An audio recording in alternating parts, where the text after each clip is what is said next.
Well, dear congregation, dear friends, I would ask you to please turn your very prayerful attention there to 2 Kings chapter 10. Those words that I read to you in your hearing earlier this morning. As you know, we are making our way through the book of 2 Kings. We arrive now in this 10th chapter this morning. Last week, in chapter 9, we began to see this man Jehu and all that really he is about. We're learning more about him here. We have said that he is a nominal believer.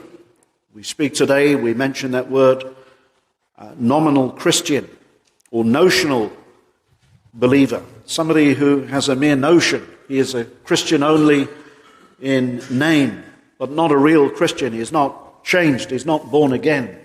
He has the spirit of the world. And we see that very much in this chapter. Although Jehu is doing the will of God, he is doing it out of a wrong spirit and for all the wrong reasons. But this chapter gives us great comfort and confidence in God, doesn't it? Because despite men's sin, we see how God's will is performed. Paul tells us in Romans chapter 9, who shall resist his will? Even man, we're told, will do the will of God in the end. When we speak of God's will, we speak of it in two senses, not as if God has two wills.